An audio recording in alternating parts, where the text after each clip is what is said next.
Kick back and relax. It's Better on Draft.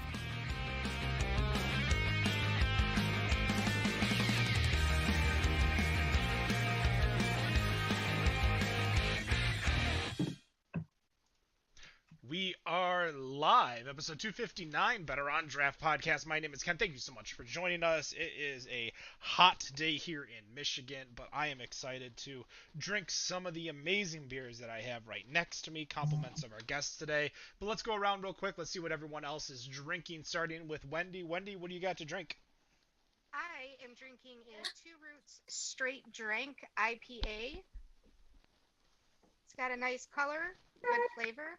I'm enjoying it. And we also have Rob. How you doing? What are you drinking? All right, sir. Right now, I'm enjoying some Lagunitas hop water. So just kind of sipping on since I couldn't get one NA, I've got another. And along with that, we have Daniel out in Arizona. What are you drinking? Yeah, time to break the cycle. I do have the old Stoli and soda going on, and I am kind of excited to talk about these beers, these Two Roots that I got sitting here. All right, we got some NA beers for me. I've got the New West Crack Open from Two Roots. I also have a Helles, and I'm going to be washing it all down with a Rochester Mills Milkshake Stout. We'll explain why that means anything based on, we have a lot to talk about because our guest this week is Two Roots Brewing, which they are kind of new to the Michigan scene. But let's kind of introduce our guest. One is a repeat guest. We've had him on here way too many times. He needs no introduction, so we'll go to the other person. Mark, how are you? What do you do at Two Roots? I'm fantastic, man. I appreciate you. Thank you. So I've been with Rochester Mills / Two Roots now for 3.5 years, and I am currently the sales director for the Midwest. Now let's bring in. I'll have either of you decide. The other person, of course, if you're not watching on video, shame on you. YouTube.com/Better on Draft. Subscribe. We have Eric Briggeman on, the first guest, and it's full circle again because he's now the latest guest that we've had. What is it that you're doing with Two Roots / Rochester Mills these days? Rochester Mills is still plugging along with the brands that we've been producing for distribution since 2012. And we had our company was acquired by Two Roots Brewing Company back in August of 2019. And it's been obviously with 2020 being the lost year, as everyone knows. We spent a lot of time installing a bunch of new equipment last year and kind of integrating the two brands into our facility in Auburn Hills, Michigan, and working towards getting production and distribution of the Two Roots non-alcoholic craft beers up and running for not only Michigan, but other areas in the Midwest, the Northeast, as well as currently supplying some inventory for distribution in California and Arizona. So it's been a really busy last 18 months. But we're excited with the path we've been going on and all the things we have coming up in the future. Before we get into the making of non-alcoholic beer and you guys can kind of break down a little more, I actually had the benefit of going to see the what's going on over in Auburn Hills, which is crazy, the amount of production and what you guys are doing with the production. Definitely go check out the Auburn Hills tap room if you've never been there. It was my first time a couple weeks ago, and this place is huge. Great place to visit. My question to you is let's talk about the business real quick. What is the ownership and the changes that have happened and occurred that come with the purchase or buyout of Two Roots? What is changing at Rochester Mills versus what isn't? What's changing at the brew pub versus the production facility? Why don't you just lay it all on the line, help us straight line all of that information? All right. Well, the first and most important answer to your questions there is that the Rochester Mills Beer Company brew pub location in downtown Rochester was, first of all, they were always a separate company from the production brewery anyway, just due to state rules and laws between microbrewery licensing and brew pub licensing. But because of that, they were not affected or included in the acquisition that happened of the production brewery in Auburn Hills. So the brew pub is still owned by the Plez family, which founded it in 1998. and continues to be the highest producing brew pub in the state of Michigan for beer volume. So that continues to operate as is. We really don't have anything to do with their operation over there, other than the fact that we share a brand name. We only make 2 beers the same. We both make Milkshake Stout and Rochester Red. Other than that, the rest of the beers we produce at the production brewery are completely different than the rest of the beers they produce at the brew pub for pub only sales. So if you add the 2 together, there's 30 plus different Rochester Mills branded beers to try if you were to visit both locations. But they are separate businesses. So with that said, as the acquisition happened with Two Roots back in 2019, I wouldn't say business has been unusual, but it's been as usual as far as the Rochester Mills brands, with the primary focus being on integrating the Two Roots production and all the equipment that we needed to install to make that happen over the last year and a half. That doesn't mean there won't be changes in the future. I mean, no one really knows. No one has a crystal ball what's going to happen as far as branding or brand names or beers that are available or what our beer calendar will look like. But as of right now, we're still plugging away with our normal beer calendar, and obviously, like I said, incorporating the production of these Two Roots NA beers into our schedule. Now I had a question that I was curious actually to answer from both of you. Now, obviously, with non-alcoholic beers that they have kind of taken off, there was a statement from the marketing and revenue officer of Lighthouse Strategies, which is the parent company of Two Roots.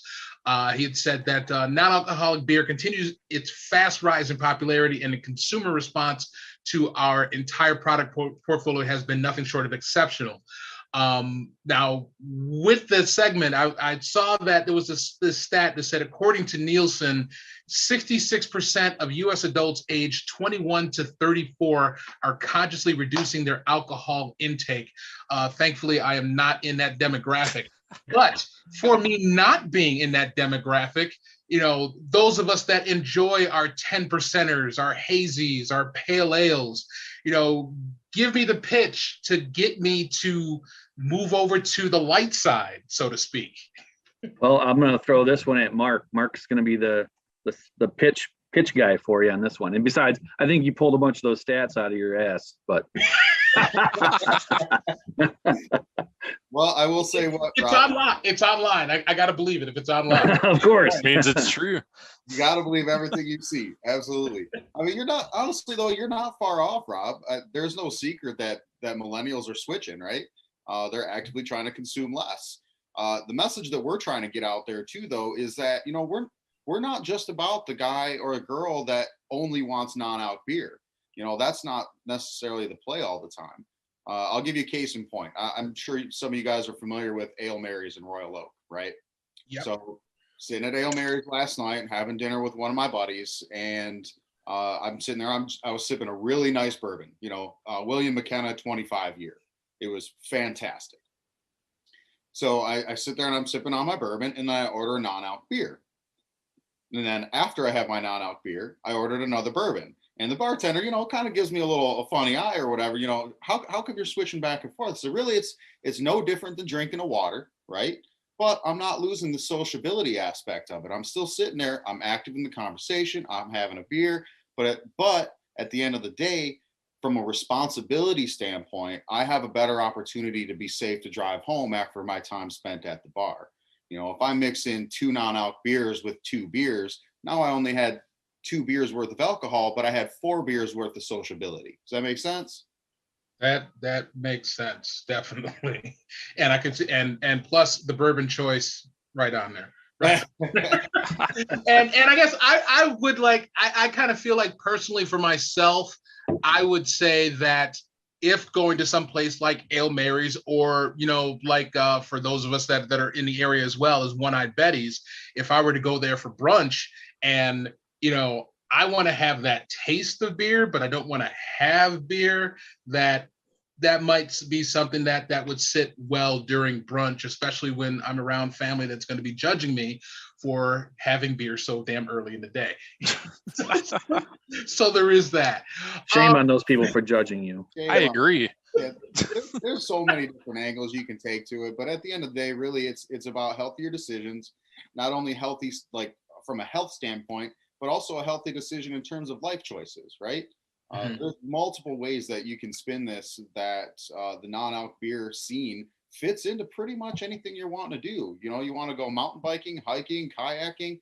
You know, you can still do those things. Have that beer with you, but not have to worry about the side effects it's going to give you that might influence your performance. Right. Right. And I guess speaking of like just fitting into the beer category, you know, obviously Two Roots is a winner at the GABF. You guys won gold back in 2019 and then bronze in 2020. I guess tell us how, you know, in winning those medals, is it kind of a point where when you get those that you're happy and you want to keep consistently making the same stuff, or does it make you want to innovate more and possibly even just keep winning? Yes. No, I mean, it's all of the above, right? You know, since we started brewing at our production facility almost 10 years ago now, we've always strived for consistency and quality.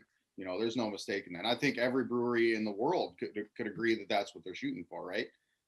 We definitely have taken the opportunity to dial in our recipes and make sure that they're bright, clean, consistent, the highest quality that we can possibly produce. But at the same time, you know, if you look on our websites, look online, we do specialty releases as well. They're not on a huge scale. They're only for e-com right now. But if we do have those people that are out there looking for something different in the same category and made by our brewery, obviously we know what we're doing, right? If they want that, they can still find it. But right now, as far as like what's going on in the streets, you know, we're focusing on the big three right now, trying to build a name, build a brand, build awareness, and build a category. All right. Now, one other question that I had is my cat is trying to break into my door right now. You know, the last time that we had talked Two Roots, one of the things that had come up was CBD, and you know, I was curious about how the Two Roots cannabis section is going in terms of drinks, and I'm pretty sure nothing has really changed here in Michigan to have those come here. But I guess where is Two Roots cannabis these days?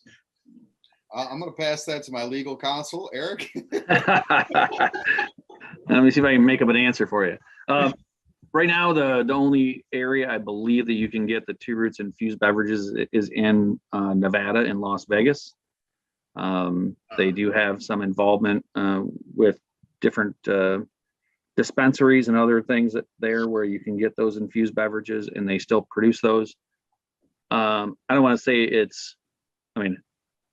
I don't even have all the information about this. I'll do my best to kind of give you a little bit of info. Is that I don't want to say it's on the back burner elsewhere in the country. It's there as an option, but right now that so much focus is being put on getting these straight up craft NA beers out to the masses in many states, and you know, in a couple of years, potentially nationwide. You know, that's been the focal point for the company for distribution and for what we're doing with the products. It doesn't mean that we've lost sight of that, or that's you know, disappearing from a potential product line in the future. Obviously, until anything were to change with federal you know, marijuana laws, nothing would be a widespread distributed product. It'd be a very state to state issue depending on specific state rules. The one thing that still is a sticking point in Michigan, since that's our home state, is that, you know, marijuana products, I guess I'll skip over the CBD because you can get CBD stuff everywhere, it seems like these days, including Family Video / CBD store. But THC products, you can only get at dispensaries. And in order to buy non-alcoholic beer in Michigan, you have to have a liquor license, and dispensaries can't get a liquor license. So there's this loophole that will never allow a THC infused beer to be sold in Michigan until some of those rules change. Well, I want to interrupt you real quick because that's something that we talked about when we had Athletic Brewing on, because Athletic Brewing was doing some distribution here in Michigan prior to them having to pull back because of the law that NA beer in Michigan is considered beer. You were the guild president of the Michigan Brewers Guild. Is that something that we need to see changed here in the state of Michigan? Like, what is the reasoning behind the why for that law in the state, and why is it not changed at all? It's probably because no one pressed it. Is it something that could be changed? Possibly. I will say that not to take sides in an argument of the producers versus the distribution tier of the 3-tier system. But right now, the fact that NA beer is considered beer really, I guess, reserves the right of distribution to those products to the wholesalers. They can't be, they can be self-distributed, in the self-distribution rules of Michigan distribution. But once you get over a certain volume, you can't do that anymore. But it requires that liquor license to buy that product. And it's all in, there's a real fine language in the liquor code. I looked it up to find out, what it is. And it's weird because spirits, alcoholic spirits and wine both have a clause in the definition of what wine is and what distilled spirits or alcoholic liquor, whatever they call it. It says greater than 0.5% alcohol.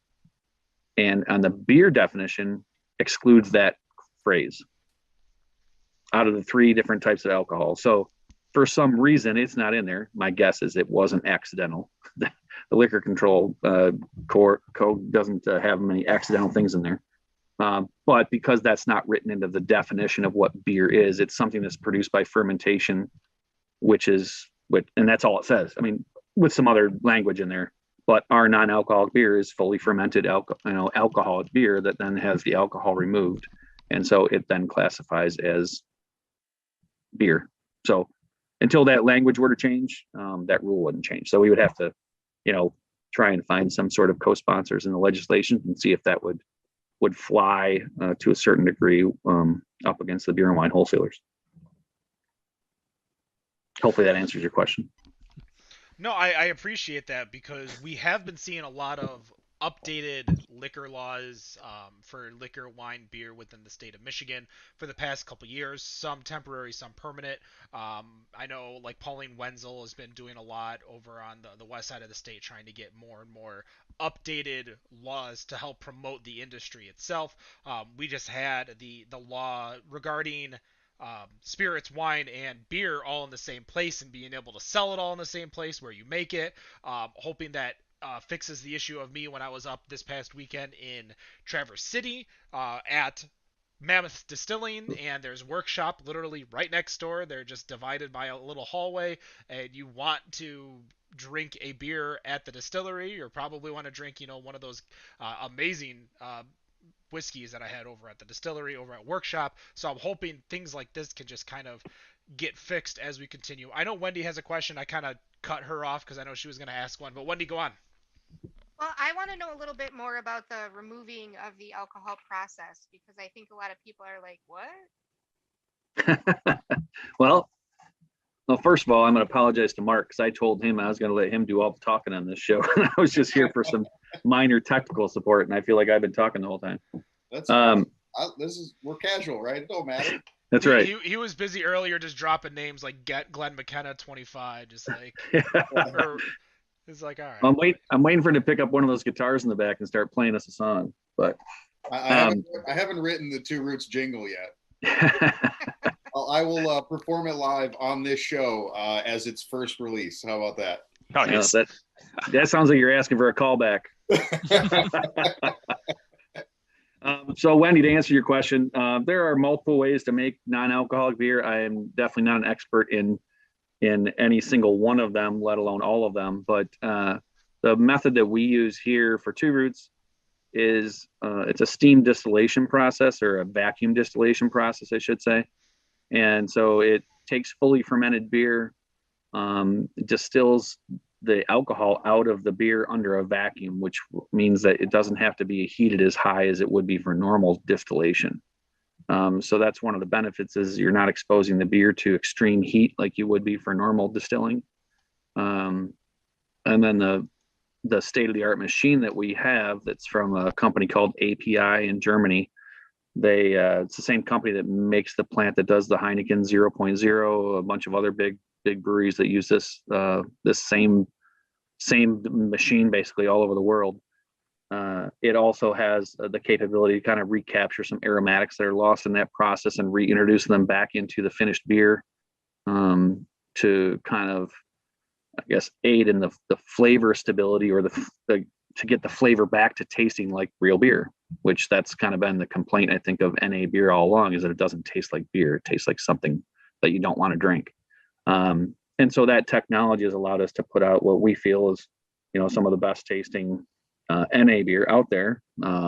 Obviously everyone's taste buds are different, but we take great pride in that product. And we also, do some other things to add more flavor to those beers after dealcoholization process, so that you are getting some fresh, freshly hopped and freshly brewed craft beer. Just doesn't have the alcohol in it.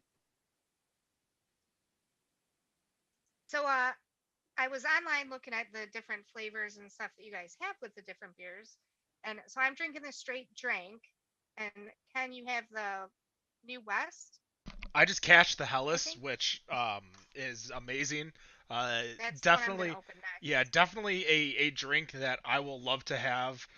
If we can get this keto, folks, I would be even more happier. But I just crushed it, and I didn't feel anything. And I'm like, oh man, it's not alcoholic, so I'm not even gonna get drunk off this. So now I have the flavor and not feeling drunk. Ken's caught up on this keto thing. Are you on a diet, Ken? I mean, if you look at some of the older photos of me from Better on Draft from a few years ago, I was about 360, 370. And I lost about 75 pounds pretty fast. I've kept it off. I haven't gained it back. But it's definitely been a plateau for a couple years. But I mean, I look at it this way: I'd rather plateau than go back up. So I'm, look at the positives over that. I mean, Eric met me when I was about 370, and he just saw me this past weekend. I'm still a big guy, but I'm not as big. But yeah, Well, You carry it well. I carry it all in the gut. It's all in my 20s, drinking pitchers of Coors Light and Boombas of Guinness, and the In your teens. discount days of going to Rochester Mills, the brew pub, and drinking milkshake stout and Rochester Red. Like I was definitely a horribly a binge drinker for sure back then.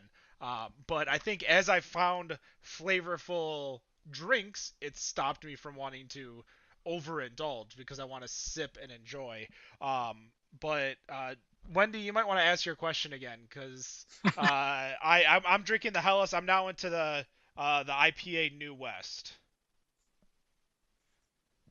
All right. So I saw the Mango Dango on there, and I'm really disappointed that we didn't get any of that, because I would be all about it. But Mark, I'm just wondering, what types of things do you guys have coming up? So like I said earlier, we're right now is in terms of what's going to be available to the public distribution wise, we're still going to focus on the top three, the ones that we're drinking today, right? The Hellas, the Straight Drink, and the New West. There's going to be a constant rotation of what we're going to have available via ecom. I know we're working on a 00. We got a Silly Goose IPA that just hit. And then we got a couple other top secret ones that I can't necessarily release for you right now. But we're always that Silly Goose is a hazy, isn't it? Yes. We're always going to have some new stuff that's going to be coming out available for ecom. And then, as we continue to scale, we'll talk about doing some things for distribution rights too. But we like the ecom. There's a huge market for that right now. And it's, honestly, when we post those things, they're gone within a matter of a couple days. So why mess with a good thing right now, right? We're trying to build a brand, build a name, and when you take something away from people, right, they want it even more. Mm-hmm. So as long as we keep that rotation going fresh, you'll just have to subscribe to our site and find out for yourself, Wendy. I'm gonna have to watch for that Mango Dango to come. Dan, Yeah. you had something you wanted to ask, I think? Yeah, so I'm actually, and I hate IPAs, but Ken's like, you got to open one of these and try it. So I'm I gonna got try. the New West, and I'm liking it. So Okay, so I've got the New West too. Walk us through this. Tell us what kind of flavors we should expect in a beer like this, because I can tell you right now, I hate IPAs, kind of like Ken. I rarely it's try to drink one. it's not Uh, bitter at all. It's not piney. It's very smooth and juicy. I hate the fact that I love this. oh, don't tell me that. So yeah, give us a little walkthrough on this. What kind of tasting notes should we see when we take a sip of this? Yeah, for sure. And honestly, Dan, that's my favorite one too, out of the three that we've got right now. I think it's a very well balanced IPA. So essentially, the reason that it's called New West, first of all, is that is a New England style IPA meets a West Coast style IPA. So what you're gonna get, right off the rip, you're gonna get super citrusy, floral, aromatic, juicy, all the things that you would typically expect out of a New England IPA. When you take that first sip too, you're gonna experience those same things right up front. But where that West Coast style comes in is you still get a clean, dry finish at the end that makes you want to drink it again. So it's really, again, my favorite, and just a perfect balance between the two, I think. And while we're talking about it, I think one of the things that separates our non-alc versus a lot of the other ones out there too is not only the flavor and the aromatics, but the mouthfeel, right? You still get almost that very full-bodied beer mouthfeel, and you don't typically get that. So I think that really stands out as well. And what do you think? I mean, you took a couple sips. What do you think? I did. Again, still not an IPA fan, but it is pretty good. And I get exactly what you're talking about with the mouthfeel, because I've tried some of those other ones like the Partake, stuff like that. And it's really basically kind of like drinking flavored water compared to this. So I do give you a lot of credit. It is much more like beer than most of the other ones out there. What are you seeing as the trend here in Michigan, Mark? Are you seeing a lot of people continuously, like, what's the percentage of NA beer year to year, especially after this past year with COVID? A lot of people were, taking drinks home. They weren't necessarily drinking at a bar, which not many people go to the NAs at a bar because you're at a bar. What are we seeing with production numbers? Like, how are we seeing it against the regular industry? I mean, just from an overall trend, it's hard to say for Michigan specifically. I mean, on a national scale, we're looking at craft or non-alcoholic beer as a whole being up 38%. When you're talking about craft non-alcoholic beer, it's up around 300% year over year. So the trends are really fantastic from that standpoint. Now, obviously, you can always say, well, up 300% is pretty easy when you only sold 500 barrels or whatever the year before. So that number is a little different, but in terms of the overall trend, what we're starting to see is more adoption to that responsible lifestyle. More so right now is it's a chain-driven package. So we're going to start to see a lot more IRI data as more and more chains start to adopt what's going on in the industry. And we're starting to see that, right? Like, it's been kind of a slow trickle. And I will say, I thank the gods for the likes of Heineken with Double Zero and Bud Zero, and what Athletic is doing and Partake, and all these other guys that are coming out with all these new brands. We need them. We respect everything that they're doing, because as all of us continue to gain more placements into these chain locations and start to build more IRI data, that number is just going to become more and more accurate over time. And it's also going to support what we're trying to do with, the amount of expansion into new states that we're doing as well. As more IRI data comes in, again, now we can use that. We can all, as an industry, use that to our advantage to gain even more space on the shelves. So I know that only kind of answered your question. Sorry, I don't have more Michigan specific numbers, but the trends are there. We're seeing it not only here in the United States, not only just specifically Michigan, but from a global standpoint too. I mean, a lot of people will point to what's going on in Europe, and in some parts of Europe, the non-alc beer category is more than 10% of the overall beer industry, which is a fantastic number, right? I think that the number that I saw the other day was 1.01% is what it came out to be in the United States. Again, don't always believe everything you read on the internet, right? So I'm sorry if that number is not entirely accurate. But that was based on IRI data that I saw the other day. So to think that, what's going on in Europe could potentially come to the United States, there are a lot of experts saying that within the next 5 to 7 years, this side of the industry is going to become up to 5% of the overall beer category in the States, which equates to a little over $6 billion industry. So listen, we're all super excited for what's going on and for the growth of the category, and we're just riding the wave, man, having some fun with it. That is huge. One thing that you brought up with the other brands that are out there, the Athletics. I think there's one from BrewDog. There's a couple from BrewDog. The Brooklyns. I was kind of curious for both of you. Is there a favorite non-Two Roots NA beer? Absolutely. I'll go first. So I will name two, and I will give a tip of the hat first of all to Untitled Art. I'm a huge fan of their non-alc milk stout. I think that is fantastic. It's probably the best non-alc stout that I've had out there. And then honestly, on the other side of the coin, I'm a simple man. I love just regular old Busch NA. Nice. Nothing wrong with that. Well, I don't. We're actually just in the process of trying to go out to the store and buy a bunch of the competitors' products so we can do an in-house, comparison and tasting, just so we can stay on top of what everyone else is doing in this segment, much like we would do with our regular alcoholic beer. Obviously, it's easy to do when you go to a beer festival. You can try all kinds of things. There really isn't an NA beer festival out there, so we don't get that opportunity to try all these things in one spot. But the ones that I've tried before that I would say were good and I would go back and drink again in a heartbeat were, I'll agree with the Untitled Art chocolate milk stout or whatever it was called. And then the Heineken 0.0 is actually a very good beer to drink. So those are the two I would vote for. And I've definitely been looking for, if I wanted to definitely get into non-alcoholic, I am a stout person. So I definitely, with you mentioning Untitled Arts, I got to find that now, because now I am very interested in trying that out. But and to Eric's point, there isn't a festival, but maybe you can make one. Never say never. Never say never.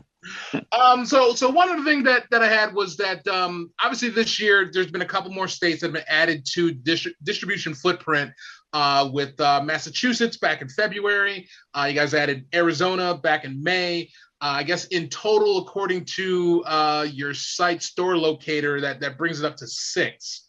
The others obviously being from what was on the site, California, us here in Michigan, Pennsylvania with like one store, which is awesome. It's like in Pittsburgh, which is where I would want it to be, and Indiana. Do you, obviously with the NA footprint that is throughout all of the companies that are here, that are, putting forth NA beers in the market, do you see yourself being across all 50 states, or is there a point where you think, 10, 20, 30 might be enough? I guess where do you want to go? We want to take on the world, buddy. That's the American. That's what I want to hear. That's the American dream. No. In all seriousness, so we have a pretty aggressive growth plan. We want to be in what started off as 21 in 21. So we wanted to add 21 more states in 2021. We're on a pretty good clip to do that. Well, I can't tell all the states that we're targeting right now. I can tell you that we are going to be about halfway there very soon. And by very soon, I mean within the next couple of weeks here. The ones that I can tell you that we've already had agreements signed and basically just waiting to send the trucks. We are expanding into Minnesota, Wisconsin, and a bunch of the New England states. We have Maine, New Hampshire, Connecticut, Rhode Island all signed on already. So those ones are going to happen very, very quickly. And we got a pretty short list going of another 10 that I think we could have locked up within the next couple of months. Nice. I will also add that we have been doing some exporting too. So we're also in the UK, Australia, and Korea with the Two Roots brands. South Korea. Not best Korea. There's kind of a difference. Well, Eric, I want to bring you in on this because I'm curious what the future will be for Rochester Mills production, because you guys have now these different organizations that you're working with across different countries as well as different states. Are we going to see Rochester Mills get out into other states, or is your sole focus of the organization right now is kind of just pushing two roots? Well, I'll give you little bit of my personal opinion on that because we haven't really had I don't think a black and white discussion about that. We've had several, I guess, what if conversations, but from a personal standpoint, every state in the country has a ton of craft breweries now. Maybe that's been the trend for the last, 10 to 20 years as far as, openings have gone for the most part. And a lot of times, as even prior to the Two Roots coming into play in Auburn Hills, a couple times we'd go to other states and ask, and they're like, well, we're not really taking on out-of-state breweries anymore. Or right now we have enough state breweries in our own state that people are asking for products from. And so just opening up distribution, unless you have the next all-day IPA or the next Oberon, which you don't know it's going to be that until, it's till later, but they don't want to take on anything that's not already a sure thing. So it's difficult to expand craft beer to different states at this point. And a lot of breweries from out of Michigan realize that same thing when they try to distribute in Michigan. They run into the same kind of that local interest in supporting local breweries in the market. And people want to buy stuff from Michigan when they're in Michigan. And so other breweries that might be super successful in their home state don't necessarily do as well as they would have hoped. And that'd be the same thing for Rochester Mills moving outside of the state. That doesn't mean that we don't have it there as an option. We don't want it to be a make or break deal for Two Roots. Two Roots right now, there is not a lot of non-alc competition. So and I don't want to say an easier sell, but there isn't a lot of breweries out there pushing non-alc for distribution, at least not to the capacity that we're capable of doing. So, while it's there as an option, there are certain states. I mean, we would probably stick closer to to Michigan if we were to do that. So, some of the neighboring Midwest states might be a natural pull at some point. So I wouldn't rule that out, but there isn't I don't have a yes or no answer for you on that, if that helps. What do we expect to see with maybe different flavorings or different styles of non-alcoholic production from Two Roots? I do have behind me, the boxes are somewhere, but Athletic did a non-alcoholic hopped seltzer, which is kind of more along the lines of Hoplark's Hop Tea. Are you guys looking into other, not necessarily non-alcoholic beer, but non-alcoholic options for distribution within the org? Go ahead, Eric.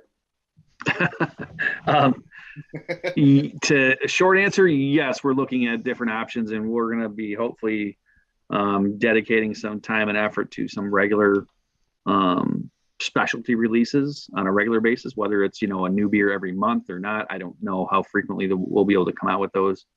And like Mark had mentioned earlier, for now they're e-commerce available options only. Until we get to the point where we think that it makes sense to offer a fourth distribution item for widespread distribution, and some of that will depend on the response to from the e-commerce market. We'll see how well the beers go. I mean, right now they're smaller quantities, so they're all selling relatively fast. So we'll see if we start to increase the volume on some of those and continue to keep it as e-commerce to start. And then if those continue to sell fast, then maybe we take something to a larger scale and offer it for distribution. That's all just speculation right now. I mean, so there's nothing set in stone about that, but there definitely is going to be a research and development aspect to creating these, up and coming or exciting new specialty releases.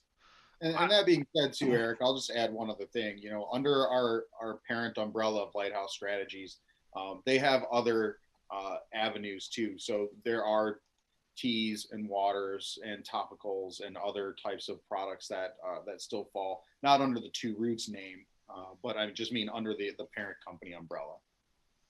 I guess that's what I was kind of implying when I say Two Roots as an org making a different drink as opposed to the whole org itself. What are you seeing at the production facility though, Eric? Are people looking for non-alcoholic options there, low alcohol options when they come into the brewery these days, or is this something that we're not necessarily seeing yet in the mainstream? It's about the same as what you would see in a traditional off-premise bar, or sorry, on-premise bar. Is that most people are going to a bar looking for non-alcoholic products, but there's always going to be a person or several people that are. The one thing that our taproom manager's been focusing on is, make your last drink a non-alcoholic drink. Instead of ending your day all the way up until you're hopping in the car with another beer, hang out and socialize and have an NA as your last drink. And so he's been kind of to use that as a I don't want to say a selling technique, but I guess that's what it is. And then we do have some followers that have been showing up to buy cases to go.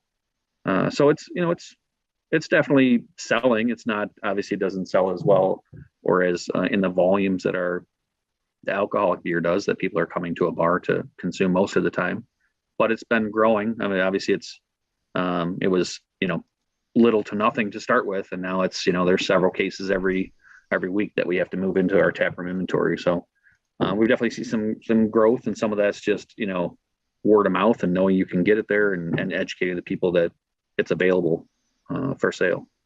Can I put a shameless salesman plug in here for a minute too? Go for it. I love that Eric brought this up, and I should have mentioned it earlier too when we were talking about why NA, right? We love the tagline, make last call your best call. And for any of the on-premise retailers that listen to this show, I just want to throw something out there because it's very important for two reasons. Number one is, again, you want to be responsible on your drive home. If you're going to have that last beverage, it's better to have a non-alcoholic product, right? Give yourself a little bit of time to metabolize, get home safely. At the end of the day, we want everybody to be safe. But from a bar owner's standpoint, that's probably the best scenario for you, because what you can do two options, right? Number one is you can give that person at last call a glass of water. But we all know what the problem with that is. They're not spending any money on a glass of water, right? But if you can get that additional $5 ring, still get them sobered up, they still have, again, like we talked about that sociability aspect earlier too, they still have all of those elements in there. But not only is the bar making more money because they're adding that extra $5 ring on there, but the server is going to make more money too, or the bartender is going to make more money too on their tips. So listen, we want everybody to be safe. We love everybody out there, and we love our bar owners and bartenders too. We want you guys to make more money. So that's my shameless plug. I'm done. No, I love that quote. Make last call your best. One more time. Let's make last call your best call. Make last call your best call. I'm gonna Two Roots. Is that the Two Roots slogan? I don't have it up in front of me. Well, is that the slogan now. from Mark DeFrank? That's the Mark DeFrank. Actually, I won't even take credit for that. That's the slogan of TJ. He's one of our sales guys out on the streets. That was all him. Our actual slogan right now, all of our marketing materials is based around the non-alc champs. We continue to win these awards. One of you mentioned it earlier. We won the gold medal in 2019 with our Enough Said Hellas. But then in 2020, we turned right back around and we won another medal. We won that second medal with the straight drink IPA, the green can. What's more impressive to me is that winning that bronze, there was no non-alcoholic beer category that year. So we entered it into the session beer category. So anything that's 5% or less. Gold medal, silver medal were both alcoholic beers. We still clocked the medal with non-alc, which again, talking the quality, the mouthfeel, the flavor, the aroma, everything is there, right? On top of that, so that's kind of what started the whole non-alc champs deal, right? And then turns out a couple weeks ago, we go to the Australian International Beer Festival, and all three of our beers took home medals. So we're just continuing to play on this, right? If there's anything that we're going to win by, it's the fact that we got the best liquid out there. And listen, That's not me saying that. I love a bunch of other ones. Like I said, Bush NA, Untitled Art, the Lagunitas IPNA. Like a lot of the guys are doing a really nice job. But right now, we're going to rest our laurels on that. We're going to keep making the best beer out there and hopefully keep taking home medals. I want to see us, the picture, you guys remember like the Michael Phelps picture, he's got, 8 gold medals around his neck. That's what I want to see. Just don't wear a Speedo. Oh, nobody wants to see me in a Speedo. Sorry, I always got to ruin it. Well, as we're ending this amazing conversation, I definitely have a lot more. I wouldn't say respect, because I've always had respect for appreciation. I have a lot more appreciation for NA beer after talking to you guys, especially after drinking. God damn, that Hellas was good. Honest to God, that was easily one of my favorite drinks that I've had recently. I'm scared. I'm probably gonna drink this IPA during segment 2, but I'm gonna wash it down with this amazing milkshake stout because I have it out. It's already chilled. I want to make sure I drink it. We're going to finish it. Everyone's going to kind of ask one more final question before we end the night. So don't forget, if you guys are listening to us via podcast, guys, we're live 7 p.m. Fridays. BetterOnDraft.tv or Facebook.com/BetterOnDraft. Join us. Or if you're listening via podcast, you can go check out the video and see what we all look like and see if the voices match the faces. We're going to start with Rob on this. Rob, what's your final question for these two? Well, I guess first, I did swim in high school for 3 years, and I've worn a Speedo. Don't look it up. Don't find it. You don't want to see it. But to Mark, since he's got those guitars behind him, favorite song that's not yours that you like to play on your guitar? Ooh, that's a great question. It changes all the time. To be honest with you, I'm a big Creedence Clearwater Revival fan. I like playing those tunes. I would say right now, though, and I go all over the place. Everything from acoustic to literally Black Sabbath, heavy metal, Slipknot to hip hop, rap, classical, you name it. I'm across the board, right? I would say right now, God, what have I been playing the most? Probably Guns N' Roses, "Sweet Child of Mine." Nice. Okay. That's a smooth riff. I haven't touched my guitar in like 5 years, and before you even ask, I still don't know how to play. So it just I had a guitar. Definitely one of those many gifts my parents bought me that I never used, and shame on me. As far as those who may have kids probably understand when they buy their child a nice expensive gift that doesn't get used. I'm sure my mother loved that. For me, I learned how to do Smoke on the Water. That was like the only riff, and then I also did the Wanted Dead or Alive opening riff. And I was like, "Oh, I could do this. This is good. This is if I could." In my head, I'm like, if I could figure that out, I'd be good. And then like, somebody gave you Eruption. I just couldn't do it. I don't know. I loved it when I was growing up. I played the cello, and I even played the cello before like I was school forced me to play the cello because my sister played it, and I always wanted to do things my sister did. And I loved playing it, but my problem was that I wanted to play more advanced stuff that my sister was playing in high school, and I'm sitting here playing fucking hot cross buns on a cello. Like, this is boring, and so I quit because I wasn't being pushed hard enough. Thank you very much, Troy School District. Wendy, what question do you have over there? What flavor would you like to see happen from Two Roots? I'll go first. And first, I'm going to add some chime-in comment to the guitar thing. Is that I can nail the Dokken in My Dreams guitar solo on my air guitar. Nice. That's as good as it's going to get. How about that inflatable one you got? Oh hell yes! Oh hell yes! It's really not an air guitar; it's an inflatable, like plastic guitar. So even better. Anyway, so for me, I think that this is going to play off a little bit of one of my favorite beers we've made at Rochester Mills over the years. I'd like to see us do an Oktoberfest. That's a very good call. And I would say my answer is probably the milkshake stout. Just because that's been our flagship for so many years, right? And I do love Really love that Untitled Art non-alc milk stout. I'd like to see what we could do with one for sure. And then if I can get a second one, I'll say an alt beer for Ken. Aw. Suck up. I mean, I would have been okay with Rochester Red as an AA beer too. But, yeah, I would love an alt beer. I mean, I got one in the refrigerator from Weldworks that I'm saving to disappoint myself by drinking and then not having any more left. Dan, what's your final question for the group? All right, especially since we were talking about those other beers. When's it coming out? Old St. Mix NA. And can we get it in 40s? God, I only wish I had more to send you when I sent you the care package.